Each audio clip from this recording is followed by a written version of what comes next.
Welcome to Real Estate Success DFW, the podcast where top producing agents from Dallas Fort Worth come together to share their stories and strategies behind their success. I'm Shaune Corbett, your host, and with over 300 million sold in the local real estate market and the honor of being best of B multiple times, I know what it takes to make it in this market. Each episode, we're going to dive into the world of real estate, learning from the very best in the industry. If you're ready to level up your game, you're in the right place. Let's get started. Hey everyone, Shaune Corbett here with Real Estate Success DFW. I've got a guest, Will Harris. How are you, Will? Doing great. Ready for this. Let's go. All right. He and I have been kind of going back and forth on getting something like this set up. I've known Will for a couple months now. He's actually come out and hung out with us at one of the events that I do. And he was introduced to me by Ryan Phillips, who is on Will's team. And they work in the same group. And Will, you're running that group, right? The Great Home Team. Is that your group?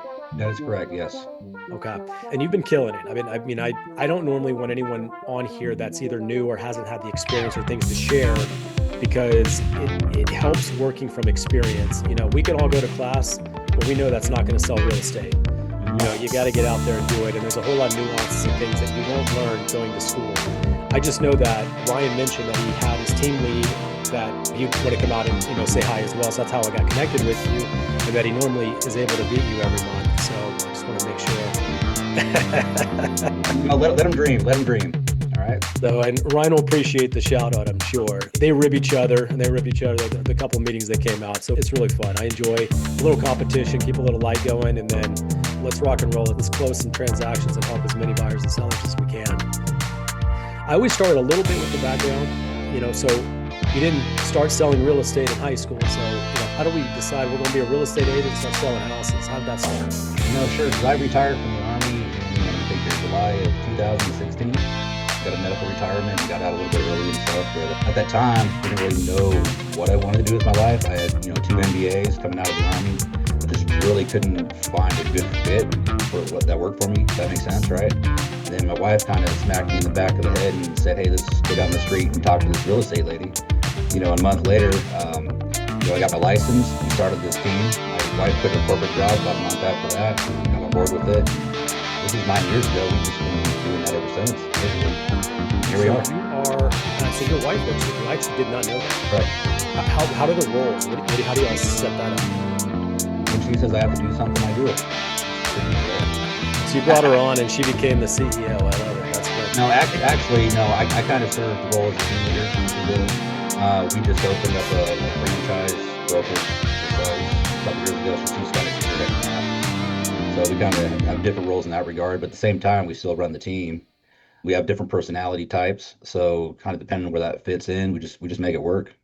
So you have a model you've set up, you created, and then we have a business partner with the local realty agency, and then we set up the franchise office in McKinney is where we're located. So someone else is the broker, right. But you run effectively as your own entity, doing everything right. on your own. Okay. Yep. Okay. And just to be fair, I'd say about 20 years ago, we saw this massive shift where information was put in the hands of buyers and sellers directly, which took a lot of the interest in the broker, right? I don't need the sign. I don't need the building. I don't need any of those things. I need an agent that can sell me a house. I now can see what's for sale. I need an agent to help me. The brokers just become a lot less relevant. And today it's really driven by agents, not brokers. That was a big shift, and it's starting to become very evident today. So there's no reason to go and open your own brokerage. I mean, you might take on the liability and responsibility. You need to focus on sales and taking care of clients, not, did I check all the boxes? Are we using the right forms? Let someone else deal with that. Yeah, so I think it's smart. Yeah. Honestly, with us, we were with a big brokerage before. We just kind of outgrew that. It just wasn't a good fit for the direction we wanted to take our business. So it was either, just start our own from the ground up or partner with somebody that already has something going and make something else work. So this just landed in our laps and it was a perfect fit at the time. One of the things that I know is unique about your space is most agents the last 2-3 years have really struggled in consistently selling houses and keeping that opportunity, that fire going. Lead generation has been a very important component to, what you do. And I'll tell you one of the things I was really impressed with when I met Ryan is he talked about some of the specific things y'all use for follow-ups and connections and utilizing the system that you guys have in place. And I know not everyone will. Most agents, they come to your classes and stuff and they listen, but they don't always utilize the system. If you utilize the system, it will work for you and you will create opportunities, but you got to work. That's Right. another thing that's a unique word sometimes in our space is you got to work, you got to show up, you got to make the phone calls. But I remember the level of detail and follow up and things that he was sharing. Then the system you use was really impressive. You just got to keep, so you're funneling in leads and then you have a follow up. Kind of talk a little bit about what's important for you guys to continue to have a good future based on Sure. generating these leads. Sure. I mean, it's the number one thing as real estate agents. That's what we do. We lead generate. Everybody you talk to, every moment, even if you're getting a massage, you can talk to a massage therapist for an hour, right, about real estate. And they know people. So every moment of every day is an opportunity for lead generation. The challenge is you actually got to put them in a database and you got to build a database that's going to work for you because we have 9,000 plus people in our system right now. There's no possible way we can call them all every 3 months. It's just not going to happen. But the database is talking to them dang near every month through different campaigns that we're doing, if you will. And we segment that so veterans are in a different category. For example, we do a lot of stuff with veterans. Sellers have their own category, buyers have their own category, tenants have their own category. So they're all marketed to differently in that aspect.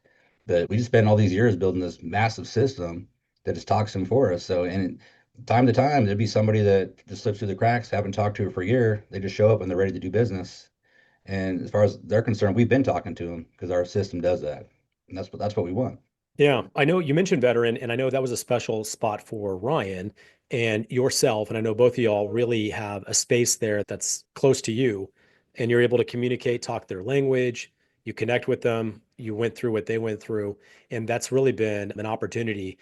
Would you consider that kind of your passion space or even avatar of a client that you would work with, or do you have someone else beyond that really resonates with you and you're able to really connect with them? That's a great question. So it's easy for us because, like you said, we come from that background. We talk the same language. You know, they kind of respect that we know where they're coming from, if that makes sense, right? So we're already kind of in that space, if you will. And the veteran community, I mean, it's like in the DFW market, I mean, 10,000 give or take veterans every year use their VA loan, like clockwork. And that's just the buy side, right? So there's so much opportunity there to help as many of them as you can. And, and unfortunately, there's a lot of other people that go after veterans as far as in that space that don't really know what they're doing or looking out for them, right? So it's very easy to stand out in that community, if you will. This is a really, I've been through a number of markets. I've been doing this for 20 years. I don't want to talk about all the markets, but specifically VAs really have a unique opportunity right now because when it was in a crazy COVID aggressive seller market, outrageously aggressive, VAs were left in the dark, right? Because you come in, you have a typically a little bit more expensive loan. You require some type of closing cost. The expectation is the VA is not bringing anything to close, and all of those things are stacking against their their confidence on making the offer and being able to move forward. But now you can get your closing costs covered. You're still going to be a zero down VA. Sellers will absolutely sell to you because they are hungry to sell. This is a really prime spot. I'll tell you what's even crazier and more unique is that it's not so much that a 10,000 are being utilized. I think like a outrageous amount, like 70, 80% are not even utilizing the VA loan. It's some outrageous number that they're not being educated to understand they can literally make use of a benefit that they can get into a house with almost nothing out of pocket and not even have PMI, right? I mean, there's so many cool things about, the VA loan that's built into it. So I think this would be a really prime opportunity for VA, buyers for sure. And you guys have a head start. You've been there. Well, I think, and too, we can fight the appraisal with the VA too if it comes in low. So there's a process for that where the other loan products don't really offer that, right? Yeah, So that's funny. I've just been doing this so long. I remember VA appraisals were the harshest on value because they had a lot of restrictions they weren't allowed to do, like go outside the neighborhood, go past a certain point in time, where VA or FHAs and conventionals could make exceptions for a lot of those things. So you're saying that if the appraisal comes in low, then you have the opportunity to fight the appraisal easier absolutely. Is it like an easier process? Kind of how does that compare to a FHA? Yeah, so it's just a rebuttal process, but honestly, I've never every time I've fought when I've won, to be honest with you. Ah, wow. You know, you Okay. have to be able to make an argument. But I've had situations too where, comps might kind of be in line, but a lot of times you just call the VA. Some lenders, a lot of lenders I work with will do this on a three-way call with the veteran Oh, and specifically. they'll override it. You just call the VA and say, hey, this is my situation, blah, blah, blah. They'll sometimes add 10 or 20 grand to that appraised value so you can close on the house. Yeah, And they'll cover the obviously, risk. Yeah, they're right. covering the risk. But that's Exactly. yeah, Now, obviously, we try to get to lower it, right? I mean, that's the best interest of the buyer. But if for whatever reason you can't, there's other options. I So love that. plus So, lately too, we've been getting a lot of extra concessions and getting credit cards paid off. I had one, I don't want to say the exact amount, it was a lot, but we got a whole car paid off as part of the deal with money from the seller in the concession. So there's a lot of things you can do with the VA loan that you can't do anywhere else. that is interesting. I've never heard of that before. Yeah, Wow. Yeah, that's clever. I can see the benefit. Now, I mean, you're converting the car loan, whatever interest rate is that right. is, to a 6.5, but it does put it all under one DTI, Mhm. one debt, and it consolidates, and it does make it easier. Plus, you're spreading the car loan over 30 years. That's another story. Yeah. Well, a Uh, lot of it times it's managing that DTI to yeah, get for the sure. payment where they need to be so they can buy the house. Yeah. That's what And that's if they can about. buy the home and they can kill the payment and they have one pay, Mhm. yeah, I get the opportunity there for sure. Let's talk about, transaction versus relationship based, Sure. business when we're working with clients. What does that mean to you?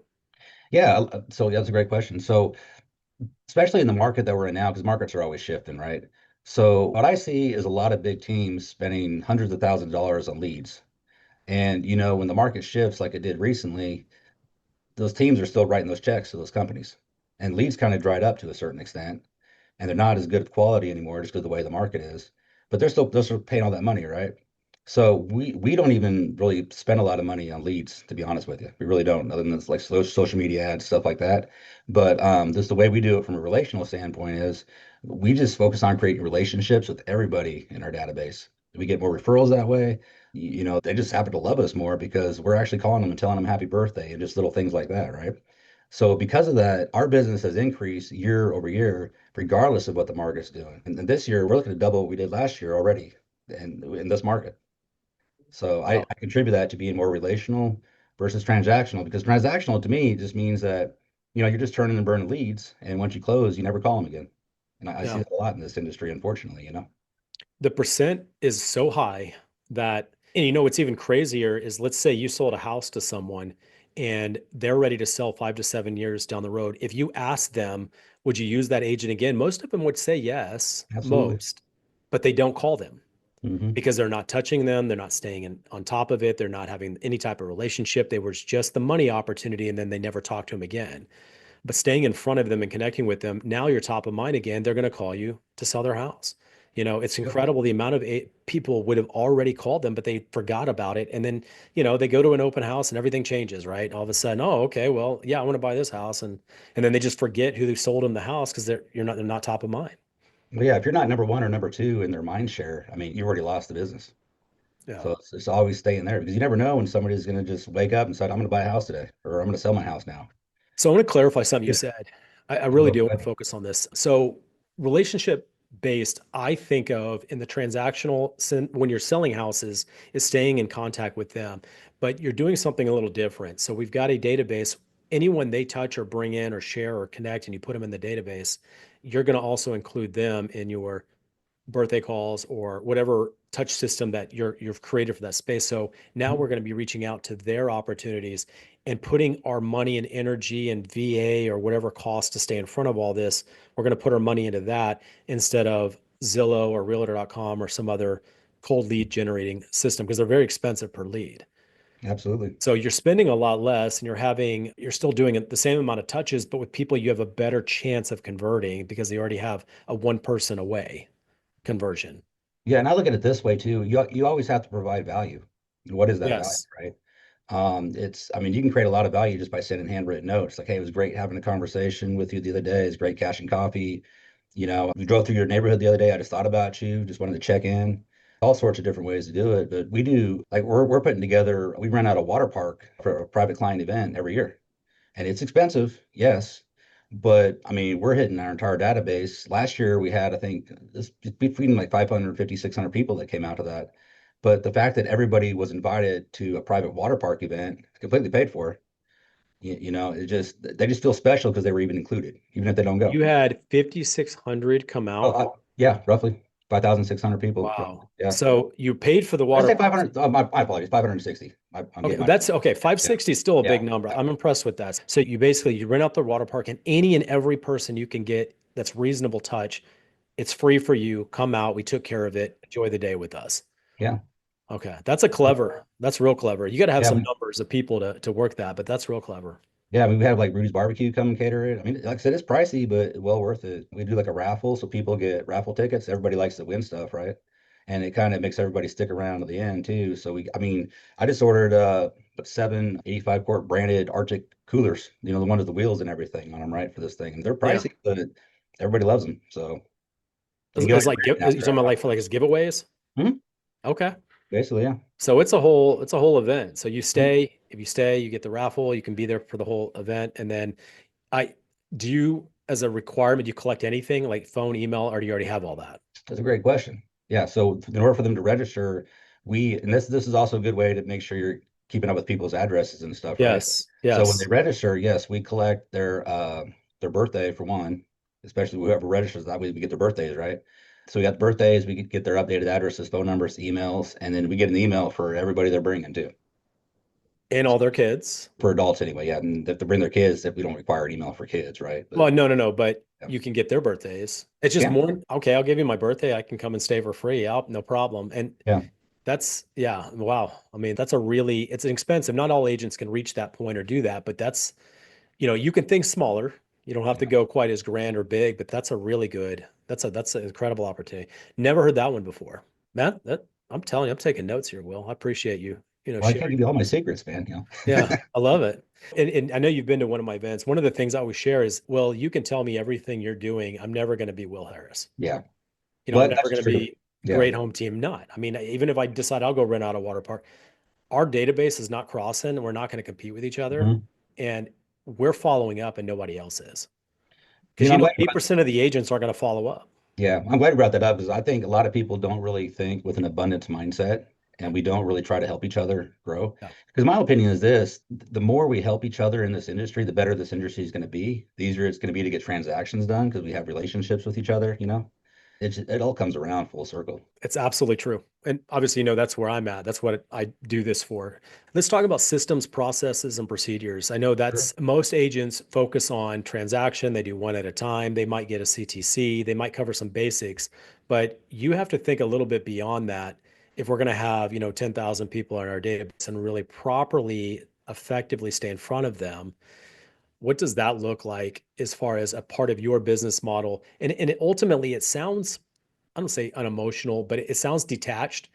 But ultimately, it's better for the client if you have proper procedures and processes and having responses on how things move forward. It makes the experience a whole lot more consistent and less all over the place, right? Yeah, So talk a little bit about that on your back office and maybe that in your customer experience. sure. Well, if you don't have systems, you have chaos. And that's all you have is chaos, right? So you have to have some kind of system. But it starts with I encourage everybody on our team to, anytime you have a client, put them on your social media. You got to, because not only is the database working, but they're seeing you working subliminally behind the scenes every time they're on Facebook or Instagram, whatever they're on, right? Kind of starts there. But I try to encourage everybody to get their birthdays because when somebody gets a birthday, they get a handwritten birthday card. My virtual assistant is on social media telling them happy birthday. They're sending them a private message and going on their page. They should be getting a phone call as well, not necessarily on their birthday, but sometime during that month before their birthday saying, hey, happy birthday, yada, yada, yada, whatever, right? Just engaging them just so they know that they're thought of. It starts there. We do the same thing with basically wedding anniversaries, purchase anniversaries. We have basically holiday campaigns that go out through MailChimp, especially with veterans. They get Happy Veterans Day, that kind of stuff, right? It kind of starts there, but we have that the old Keller Williams DTD2 system. I don't know if you're familiar with that or not, but basically the database is set up with tags. So everybody that's in the database gets called once, every 3 months. So 4 times a year, they should be getting a phone call from us. And to I your think town that's a square. Gary Keller opportunity, right? From the Millionaire Agent, where you have a certain number of touches per year. I think he came up with 36. Mm-hmm. But the objective is if you touch someone 36 times, your conversion rate's really high on referrals and you're top of mind. Yeah, and if their record's built out in our database, they're probably getting touched 50 to 70 times a year, to be honest with you. So this was what Wow. we, yeah. But Well, the system does most of the work. That's the purpose of it, right? So yeah, between well, the and it client keeps you on defense and the track, right? business, It yeah, keeps you still have to have the human element, but it keeps you on track. yep. Otherwise, people just slip through the cracks and never get called. So why even put them in the database if you're not going to work them? Wow. That's accountability when you're talking to agents like, hey, don't even bother putting them in. You're not going to call them. Yeah. So that's definitely some accountability. Why, well, Um, why waste your time, right? What's the point? Absolutely. And I teach sphere of influence classes, and that's one of the things is you got to have a why, where we're going, what we're doing. So you have that effort. I'm not just putting someone in the database for fun. I want to build this and effectively stay in front of them and add value to their life in real estate. You got to have that intention. And every person I connect with, I first met you. I mean, I do this with agents. I took all of your information, I put it in my contact Mhm. thing, and I have a newsletter I send you once a month on things that add value to real estate. I do this in other ways as well, but you definitely should be doing this with your sphere of influence. I Mhm. always try to get a name, phone, and email, and I think email to me is the most important thing. Because it can be utilized in every single campaign, program, social media, Instagram, anything. The email is a critical component, and that can carry with you for the future in any system that you're in if you've got them all. You know, Right. talk about the CRM. So we've talked about processes and procedures. It's funny hearing you talk. I think military, right? You know, Yeah. and it's great. It's one of the things I wish I would have done. I probably would be more regimented and even more disciplined had I had a brain remapping and thinking in that really structured build foundation, then do next step, then do next step. I'm a little, I wouldn't say ADHD, but I'm a little all over the place sometimes. Sure. And I would have loved to have had that reformation, back when I was 19, 20 years old. You do And to be process. fair, if I didn't join the military, I might still have hair. So maybe just Well, saying. you trade off one for the other. Yeah, for sure. You talk about CRM, that's really an important element. Are you using the one that the broker provided, or did you go out and pick one? No, I have. I don't know if you want me to tell you what it is, but I use one that even if it was with the big brokerage, I had my own. I believe in if you're a business owner, you should own your data. That's just my opinion. And I never want to be nailed down to a specific brokerage. I always just want to be able to walk away anytime I wanted to, if I felt like it. Yeah, So all my systems I own internally, if that makes sense, right? sure. So you own the data, you own the database, you own the CRM, all of it belongs to you. Yeah, you can plug into any cloud-based program out there that if it offers you additional leverage and opportunities, then Mhm. it would be a good pull out from here and then move into somewhere else. It's the same thing I would teach anyone, right? So let's set up an email that's generic enough that's going to be attached to you forever, Right. and then start thinking through you as an agent. I'll tell you another thing about teams. I feel like there is a lot of pressure on the team staying. You're doing great today, right? But most teams, a lot of big time mega teams have stepped out of mega teams because the transaction count's low. They don't say that. They say, well, I decided I want to focus more on my own clients. No, the reality is the transaction count's low and you've got the bottom 80% that aren't selling anything. At least the bottom like 50% can sell one, but most of them aren't selling anything and you don't want to carry them. So you focus on just one or two agents in your group. I think that there's a pressure on even teams becoming more referral based instead of team based because just carrying and collecting and doing this all together, it's hard. It's hard to keep everyone up and running. I would rather, just, hey, I'm going to help you help me. And everything is, if I help you, you're going to help me. And we're going to continue to do that. And I'm incentive to do that because I want you to help me in the future. And I want you to help me in the future. I Right. like that. I like that strategy. I gave up partnerships probably about 7, 8 years ago. I no longer do partnerships because there's no way that we can both contribute an equal amount to make the deal work fairly on all transactions. There's not any way to do it. And I Yeah. don't want to ever be in an awkward position where I'm carrying all of it and we have equal pay. Hmm. So I move everything to a start stop relationship, meaning we have an endpoint. And in order for you to hire me again, I better impress you and vice versa. I mean, I just think that's a cleaner, easier way. It's a little bit more capitalistic, but I just think it's a cleaner, easier way for all of us to kind of work together in that space. Yeah. Any thoughts on any of that? I know I kind of started talking Well, about. I think it's just not only setting standards, but enforcing standards. The thing is, though, winners want to be surrounded by winners. They don't want to be surrounded by losers. And you can't have a lot of heavy hitters on your team and have a bunch of people not doing anything. It just doesn't work. you know? Yeah, they'll bring down the team. So you just gotta, like, we do a 30, 60, 90 with my team, and at the end of the 90 days, if you're not where you need to be, you're gone. It's just how it is, Okay.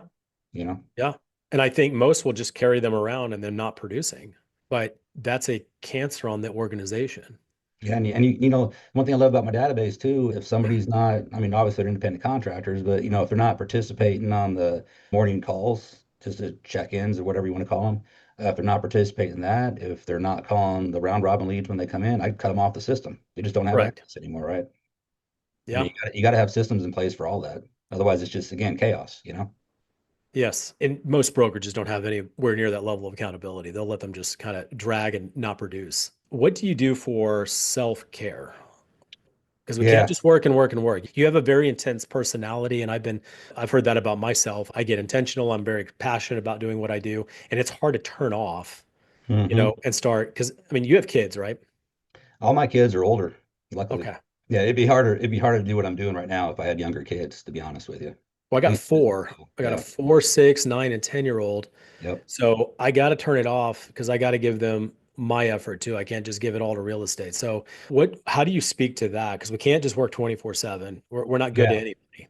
As a leader, you constantly have to be working on yourself and increasing your leadership lead, right? Because if you're not, if you're not going to conferences, if you're not reading books, if you're not educating yourself, there comes a point where you're gonna stop delivering to your team. So you always got to work on yourself. And it goes to, if you got to be working out, you got to take care of your body. If you're not taking care of your body and you're operating at a high op tempo all the time, you're going to hit a wall and you're going to crash. I did that once. I burned out. I was done for 3 months. I just couldn't function, just mentally. I checked out. I had to, right? And so you just got to take care of yourself. I mean, right now, like you have to build everything around your lifestyle, right? I mean, I have a personal trainer that comes to my house at 5 o'clock in the morning every Tuesday and Thursday, wakes me up and we work out for an hour, right? It costs money, sure, but you got to invest in yourself because I'm sure you've heard that saying that, health is wealth to a certain extent, Sure. right? Yeah. It, Well, it it's still like affects that, right? almost every area of your life can be Hmm. positively improved through Yeah, proper working out and taking care of yourself in that sense. Do you have a coach for anything else? not at the moment. It's Yeah. pretty much just that. I Yeah. used to do a lot of business coaching and stuff right now, and I don't right now. No. Yeah. I think that most agents don't take advantage of that because it's an extra cost, but we can only hold ourselves accountable to a certain point. And I don't think you need an extra kick in the butt to go show up to the gym a few times a week, but you're still hiring someone to do it just to get that reinforcement. Well, You it's know, not and going to get done if I don't do that. It's and you know yourself. Okay, accountability. that's Yeah. even better. Like you Yeah. know yourself. Yeah. I that's something I'm able to kind of do. I do it every morning. I get up about five. Actually, you know what? My son, he's 9 years, no, 10 years old now. Right. He goes to the gym with me at 5 o'clock in the morning, Good. and he Good. does the cardio, and it's a little bit of accountability, right? I want to make sure I stay ahead of him. He's not beating me, right? We're going to do this, and he does it every day. So I'm real proud of him for doing that. Yeah. I think that's fantastic. You And your should kids be, are should watching be. you too. Kids are always watching the parents. Absolutely, they are. Do you have, outside of selling thousands of transactions every year you're doing over there, do you have any hobbies or things like Yeah. that that really kind of, take you outside of real estate, just things you like to go? Do you hunt? Yeah, what do you like to do? Yeah. So you have to be very purposeful in managing your calendar to plug those things in. You really do, right? But no, I'm in a hunting club in West Texas. So I do a lot of hunting during hunting season. So really October 1st through end of February, most of my weekends are out there, you know, Okay. which lucky for me is more of the slower season. It Yeah. helps. But I'm still working. I'll be sitting in the deer blind on the phone and on my laptop sometimes, right? So you can, still do all that. But no, sometimes we go up to the mountains, we just disappear in the mountains for a couple weeks, do some mountain climbing and just camping or whatever. Just get out in nature. So You got really, any agent perks for your team on hunting, and it, are it depends. It depends on you their generally level of separate it? transactions. Level of transactions, they get perks. Okay, is that fair? Okay. Yeah, Okay. Okay. If you hit a certain number, then you get this trip's on us. We'll take you out there and yeah. we'll let you hold the deer while we shoot them. Well, and that's the thing too. Like the one I'm in, I mean, we have a lodge and all that, so I can actually bring clients out. So like when we're doing this water park event, one of the giveaways is somebody can win a hog hunt, a 3-night, 2-day hog hunt in West Texas, and I'm paying for it, right? So it's just you leverage everything the best you can, right? I love that. Do you have a good mistake? that you've done, your team's done, agents have done on your team, whatever you can kind of relate to that would be someone could learn from. I think when I first started, one of the reasons I first started building a team is because I had all these leads coming in. And I still have that problem. I have all these leads coming in. A lot of them, even now at the size of my team, they're not getting worked. There's just too many of them, right? So it was a great problem to have. I would encourage everybody to get that problem. But I just started hiring agents just for the sake of hiring agents without properly vetting people for the right culture fit, things like that, right? So over the years, I've lost a lot of business that way too because I didn't have right systems in place to manage all that, and I hired the wrong people. Even hiring staff sometimes you hire the wrong person, it could hurt you financially for a long time. So and reputation, you can't. It's hard to repair reputation once it's damaged, right? So I would just encourage everybody keep your reputation forefront of your mind because that's all you got.